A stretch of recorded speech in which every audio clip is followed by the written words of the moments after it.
Sit back and relax as today's program guides you through all things pop culture and the deepest corners of the internet. Warning, may cause brain rot.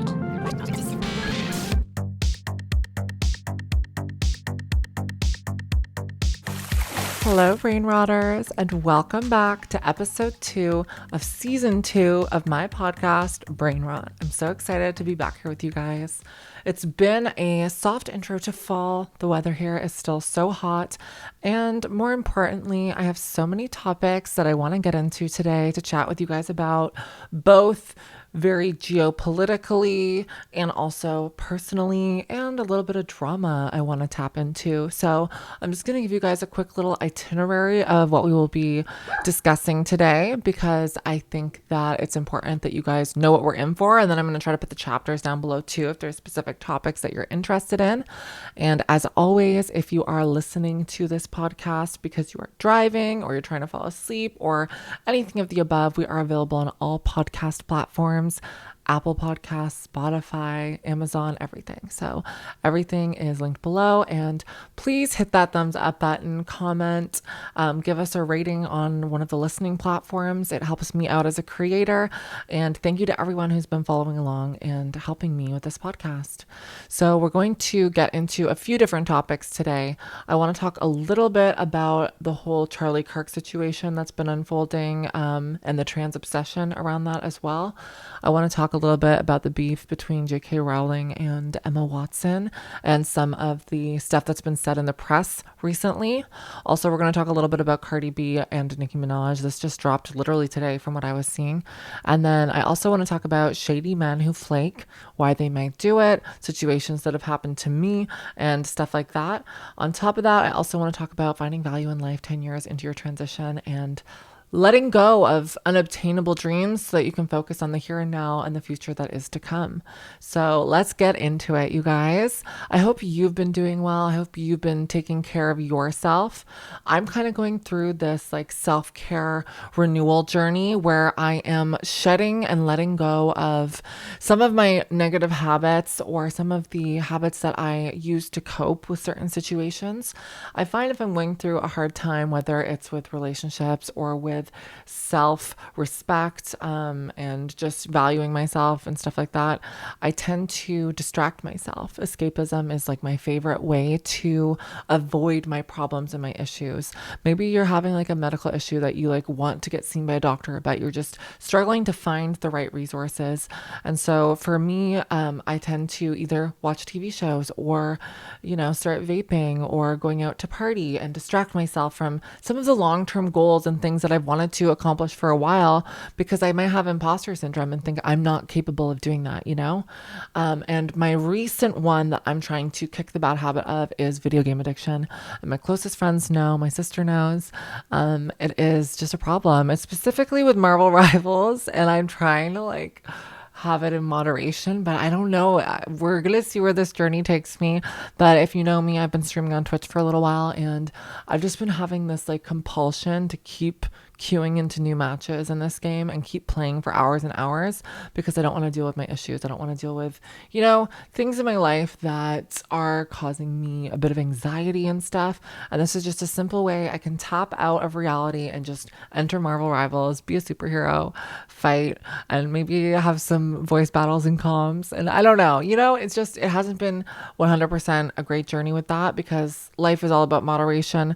And when it starts to impact your sleep schedule or your productivity, then you know that it's something you need to kind of hold the brakes on. So that's definitely something I think that is pervasive in my routine right now, that I need to either moderate heavily or kick to the curb. So I'm really challenging myself with that recently, because I want to be the most productive and best version of myself, and I want to keep creating content for you guys. I don't want that to take over my life. But it really has made me acknowledge and look at parts of my life on a deeper level. Why am I doing this? Why am I distracting myself? And what resolutions can I find for these problems that I'm facing? And video game addiction is so real. Like, if it's something that I'm struggling with, you can only imagine, like, kids or teenagers or people that are just living at home in their parents' basement and struggling with finding greater meaning beyond just playing video games and, logging in every day and getting that dopamine hit. It really is that as well, a chemical reaction in your brain. So I really, question that kind of stuff in our society and how addicting it is and how accessible it is. On top of that, Fortnite came out with a new mode called Delulu mode, which I have very mixed feelings about. I think the concept of proximity chat is cool in theory, but then you go on to the game and you're hearing minors use slurs, interact with adults, hear extremely inappropriate conversations. It could be a platform for predators. And so I just really am concerned on that level. Like, if I were a parent in today's world, I just feel like I wouldn't even be comfortable with my child using video games in that way and accessing that online space, because it is so dangerous and such a slippery slope about the things you hear about, the horrible things that you are exposed to at such a young age before you have the tools to be able to process and figure out what you're learning about or hearing about from others. So I think it is a bit concerning. They only do it on weekends now, which I think is maybe encouraged for people who are adults working 9 to 5s and like can play more on the weekends. I don't know. I'm not sure what their impetus is behind only being on the weekends, but I definitely worry for, the kids that are on Fortnite, because I have heard some pretty nasty things myself. And if you were just wondering about me on a personal level, like, where am I at in life? What am I hoping to do this fall? I'm currently gearing up for Halloween festivities. I want to start a vlog series with you guys where I document getting ready for different costumes and different looks and creating different content with that. I had a few moments on live stream where we were brainstorming some ideas of costumes and things. And one of them that we came up with was Darth Talon, which is all red.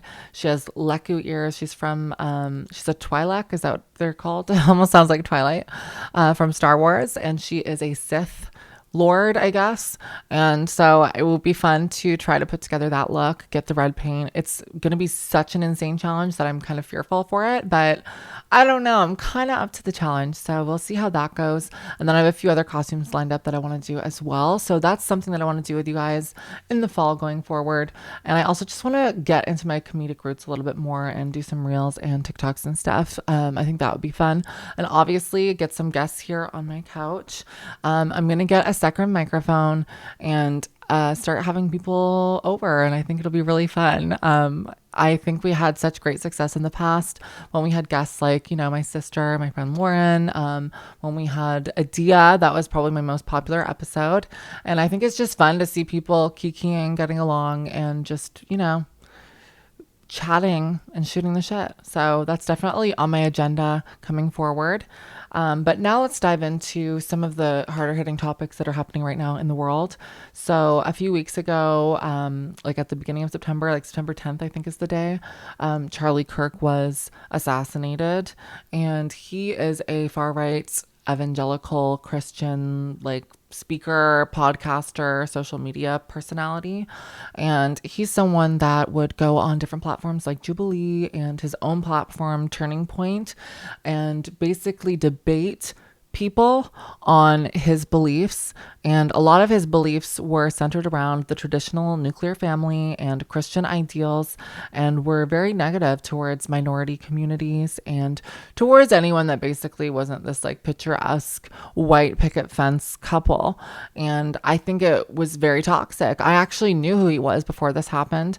I had consumed some of the content because I was curious. I'm always curious what the other side thinks and believes in. And I honestly am a proponent of free speech and debate. I obviously don't think what happened to him was justified. I think that, we should never solve our problems with violence in that way. But at the same time, am I like sad and heartbroken and mourning his loss? No, because I didn't know him. And I also, based on what I did know, did not really like the kind of messages that he was putting out there. And what I want to say on this topic is that it's concerning to me that people like Charlie Kirk and others in that community are going out to university campuses, are reaching out to minors and children as well, and creating a space online to indoctrinate people into their beliefs, and not so much so in a way that is, super conniving. They do it with a smile on their face, and they present the Christian ideals and the Christian message, and under the guise of their own bigotry and their own prejudice against others. And I understand, sometimes he would claim things like, hey, I believe you do have the right to do what you want as an adult, but I don't recognize it and I don't acknowledge it. I feel like it becomes a slippery slope to then being like, I don't think you should exist. And I think you're the result of like, a mental illness or problems, or, like it's a slippery slope, right? Because we'll sometimes have trans people or gay people or whatever defending individuals like Charlie Kirk and saying, oh, he doesn't necessarily prescribe to my lifestyle or acknowledge it as being legitimate, but he also respects my own choices and my own freedom as a human being with my amendment rights in the US or whatnot.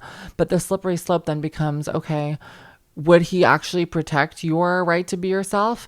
Or is he just holding this position now until eventually they have enough power to be able to remove us from society, And I think the amount of obsession and dedication that individuals like Charlie Kirk, like J.K. Rowling, like others have with gay and trans people is absolutely wild. I think it's crazy. I think it's a sign that they have their own mental issues going on, because we're just trying to live our lives. We're just trying to exist. And they act like our minute population is going to overthrow democracy, rewrite the laws of nature, and bring upon hellfire on earth. Like, they have this indoctrinated image in their mind based off of their organized religions or based off of their own personal upbringings where they were told they can't be a certain way.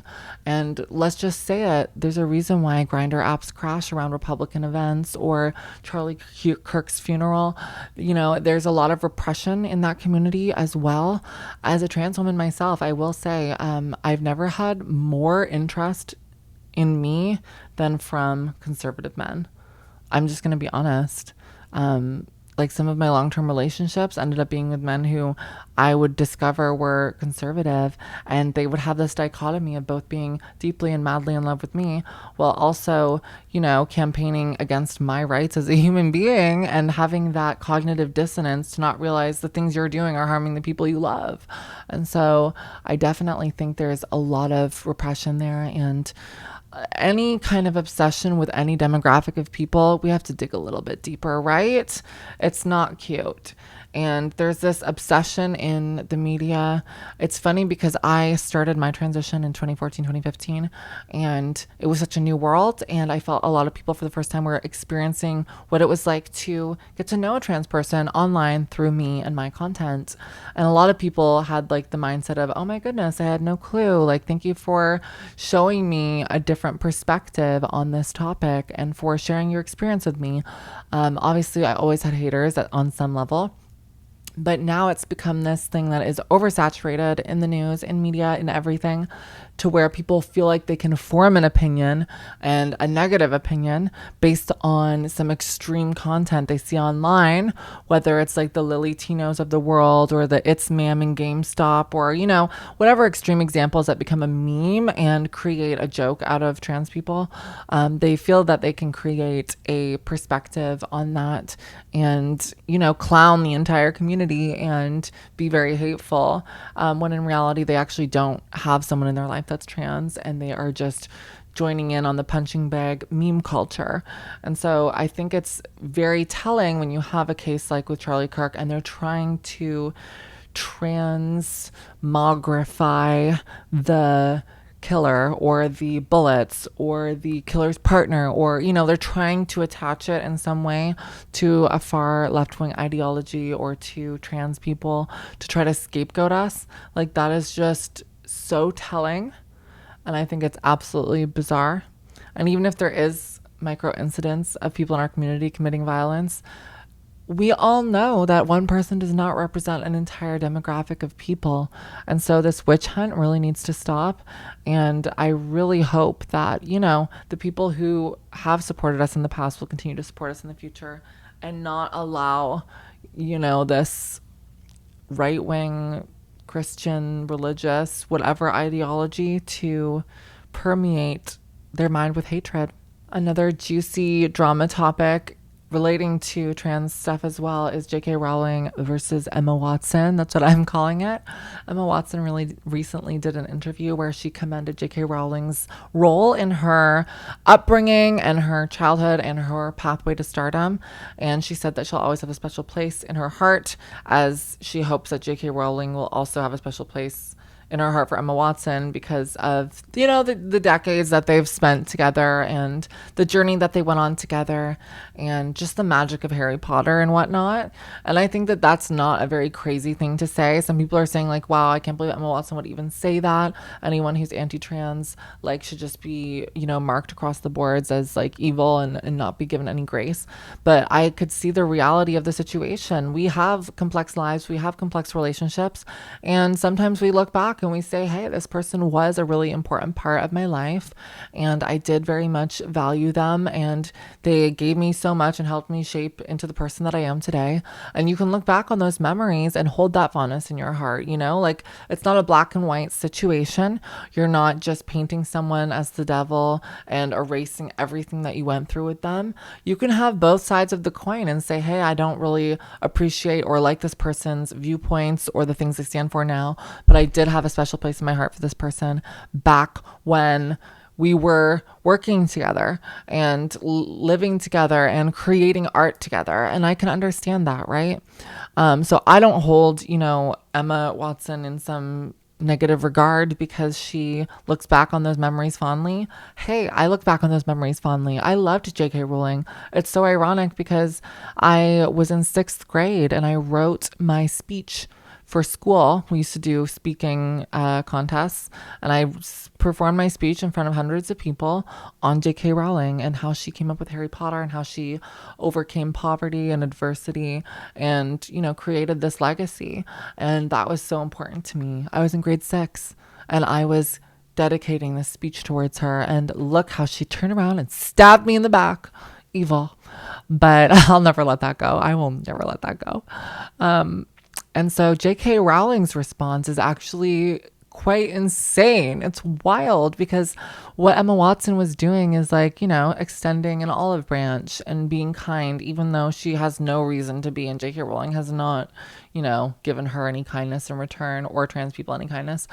And J.K. Rowling responds with a subtle dig, basically resharing someone's take on the matter, saying something about a crocodile can give tears. Let me see if I can find it.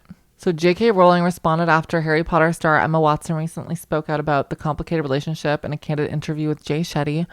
Rowling has publicly feuded with Watson and her Potter co-star Daniel Radcliffe in recent years after they opposed her anti-transgender stance in 2020. And then she said, Emma has so little experience of real life, she's ignorant of how ignorant she is, the author said in a lengthy X post. Like other people who've never experienced adult life uncushioned by wealth and fame, Emma has so little experience of real life, she's ignorant of how ignorant she is. I'm not owed eternal agreement from any actor who once played a character I created. The idea is as ludicrous as me checking with the boss I had when I was 21 for what opinions I should hold these days. Emma Watson and her co-stars have every right to embrace gender identity ideology. Such beliefs are legally protected, and I wouldn't want to see any of them threatened with loss of work or violence or death because of them. However, Emma and Dan in particular have both made it clear over the last few years that they think our former professional association gives them a particular right, nay, obligation to critique me and my views in public. Years after they finished acting in Potter, they continue to assume the role of de facto spokespeople for the world I created. When Shetty asked if Watson is open for a dialogue with Rowling, the actress agreed, though she says she does not want to say anything that continues to weaponize a really toxic debate and conversation, which is why I don't comment or continue to comment. Watson also noted Rowling's kindness and words of encouragement and steadfastness towards her in the past, adding after discussing the amazing opportunity she was given to portray Hermione in the Rowling series, there is just no world in which I could ever cancel her out for or cancel that out for anything. It has to remain true. It is true. But yeah, essentially, it seems as though J.K. Rowling feels to be the victim in this situation because she thinks that she should be allowed to have these views and be free of any kind of persecution. And I understand on some level, like, we should be allowed free speech, we should be allowed to voice our opinions, and there shouldn't be death threats and whatnot. But the reality is, like, death threats come no matter what. I think it is horrible and it should be dealt with properly. But as a trans person myself, like, when I was 19 and I started creating content on here, I was getting emails of death threats too. Like, it's not just you, JK. Maybe because you were like a revered children's author and you were occupying this very like, you know, safe space. You weren't exposed to that level of hate or that level of contention. But so many celebrities, so many people in general get exposed to these negative movements or groups or people or psycho fans. And it happens all the time. Like, she is acting as if she exists in this like unique bubble of hate and she's at extreme risk every day, even though she was the first author to become a billionaire and has all the resources in the world to protect herself and others and her opinions. So I don't really understand why she's acting like she's disenfranchised and whatnot. And she's trying to like paint Emma Watson as this holier than thou privileged person. And she's trying to paint Emma Watson and take away all of her opinions validity by saying she's out of touch with reality and she only ever knows wealth and whatnot like that, when Emma Watson has been like, you know, so generous and kind with her fame and with her money and her career. And she has really spoken up for many different topics and been an ambassador for women in general. So I don't understand J.K. Rowling's take just simply because they disagree on trans rights. Like, what? That's crazy to me. I don't get it. And I think J.K. Rowling just doubling down in this way shows that she is just so beyond obsessed and crazy. Even Elon Musk tweeted at her saying, okay, it's time to drop the trans stuff. Like, it's kind of coming across as neurotic. Like, it's every day. It's every day. Like, oh my goodness. It's every day. And I just don't have words. And I don't know. It's like J.K. Rowling on one hand says she believes everyone has the right to do what they want with their lives, but on the other hand doesn't believe that trans people should exist. Like, she does not believe that we should exist. She thinks that we are destroying women everywhere. Absolutely wild. And this is something that I thought would be done. Like, I thought this wouldn't be a conversation years ago because I started talking about this in 2020. And here she is, still going, still going. And she makes it her life's mission, apparently. I don't get it. So weird. Like, even if you like agree with some of her takes, the amount of time that she's put into this is just not healthy. Like, it cannot be healthy for anyone to put that amount of time into one topic that doesn't even really concern you. Another feud that's recently happening that I'm not going to talk too much about because I don't know too much of the history on is the Cardi B versus Nicki Minaj feud. They recently started beef on Twitter. And of course, it was Nicki Minaj that started it. She was just making fun of Cardi B and her new album and called her the ABCDEFG rapper, referencing some lyrics in one of her new hit songs. And then she started coming for Cardi B's children and saying really racist things about them, which is a lot of like internalized racism, I guess. And, you know, they've had this history together where, and honestly, I think Nicki Minaj has had this problem with quite a few artists in the industry where she becomes very catty and, in my opinion, jealous of someone else's success. And I think she is pulling in Azalea Banks in a way, just like starting this crazy feud. Because even if you like disagree with someone and you don't vibe with their message or what they're putting out, it doesn't mean you have to like stoop so low and attack children and be racist and just like really nasty and whatever. I just think that's really sad and it just diminishes your character as a person. And honestly, it's just frankly embarrassing. It just is. And I kind of felt the same way about Nicki Minaj's feud with Meg Thee Stallion. Like, for some reason, I always say Megan the Trainer, which like, oh my God, embarrassing. But no. Yeah. So that's basically my take on that. I don't see the point of them fighting. Maybe it's also industry plant for like views and shit. I don't know. But I just think the whole thing's silly. Now, to take things to a more personal level, we have all dealt with flaky people before. People who try to make plans, then back out, or you try to hang out with and reach out to, and they just are kind of wishy washy with their answers. And I'm not going to lie, I've been kind of flaky to myself during certain parts of my life. However, if I agree to a plan, I show up to a plan. I do not cancel.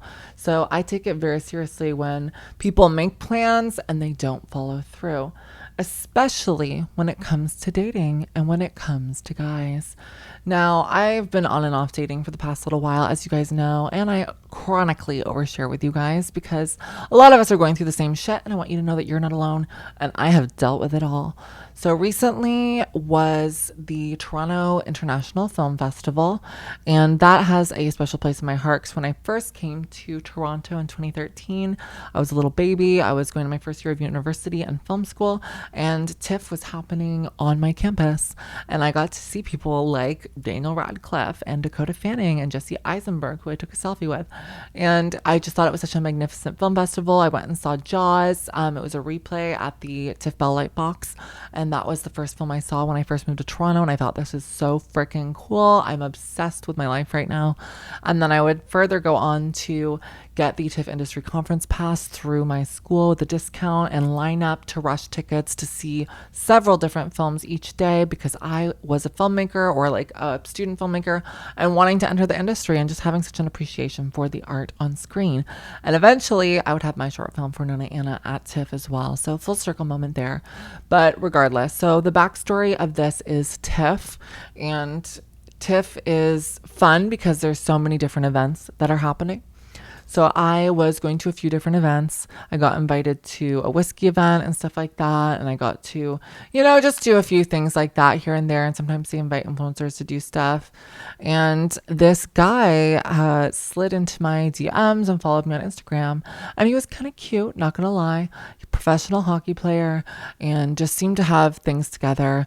I didn't really know where he came from or what he was expecting from me, but he was very intrigued by the fact that I was involved with like different TIFF things and stuff like that, and making jokes about me like inviting him to come to something. And I was like, ha ha ha, yeah, I wish I had a +1. Honestly, like I would not invite you because I don't even know you and you've never asked me out on a date. And so one of the first times he asked me out, I was hanging out with my sister and he was like, oh, I'm in Yorkville and I was at a wedding at Casa Loma and I'm just like probably gonna go to Casamoto, which is like this very, I don't know, pretentious restaurant in Yorkville, which is the more like bougie area, and just basically hamming it up and playing it up to me. And I'm thinking like, where did this guy find me from? He's trying really hard to impress me. But at the same time, like I'm the kind of girl, if you want to date me, if you want to take me out, you have to ask me out in advance. You have to make it known that I'm a priority and you're going to clear a spot in your schedule for me. I'm not the kind of girl you're going to message on the fly and say, hey, what are you doing right now? I'm here and I'm bored. Come hang out with me and entertain me. That's not me. I'm not dropping all my shit to race over there. Even if you are paying for dinner and buying drinks, it's just not going to happen. Like I don't do that anymore. I've been in those types of relationships romantically and friendship wise, and it just means they're not prioritizing you. They're prioritizing themselves and wanting entertainment and want people to be at their beck and call. So of course, naturally I was like, oh, sorry, like I'm not going to make it out tonight, but maybe another time, like ask me again. And he was saying he wanted to go to a TIFF show and all this and that. I'm like, yeah, we should. Eventually, like several days down the line, he finally gets around to being like, okay, let's go on Friday. And I'm like, okay, let's do this. Let's do that. He's like, okay, what film? Let's see this one. And he's like, okay, I got the tickets. He sends me a screenshot. I'm like, oh my God, this guy's taking me to a gala premiere as our first date. That's iconic. He's super cute, super tall, super handsome. And I don't know. I felt like things could go somewhere and it would be like iconic. Like we would be, entering this like red carpet gala together on a first date. What the hell? And then he messages me saying, where are we going for dinner though? We have to go for dinner first together. And so I messaged him about this like bougie, nice, cute place nearby called Daphne, which is where I went to an event and met Julia Fox. And so I was like, I know this place is really cute. Like this is the moment that we want to go to. It is very aesthetic and gorgeous. And then an hour later, he messages me saying, "Oh, never mind. I actually just forgot that I'm actually going to my brother's cottage instead this weekend. But maybe we can do something next week instead." My jaw is like on the floor. I'm like, you just spent hundreds of dollars on these premiere tickets and you were going to book us a reservation. And it's been like 2 weeks of you pseudo asking me out, and now you're canceling an hour in. Like, how disorganized are you? Was this even serious? And then I got to thinking, I'm like, this guy is not serious. I think he wanted to use me for clout, or wanted to use me to like get into some tiff parties and like have a little social networking moment. I don't know, but he just was never that serious, because I was just so disappointed. I'm like, what the hell? Like, in my mind I was like, wow, I was actually picturing us like doing something really cool and having a moment together. And you just threw it all away after an hour. How could you not know? Like, how does it only take an hour for you to remember that you're going to a cottage? Like, come on, motherfucker. Like, I don't have time for this. I was just more annoyed than anything. But I just responded and I was like, okay, that sucks to hear, but I hope you have fun at the cottage at least. And then that was it.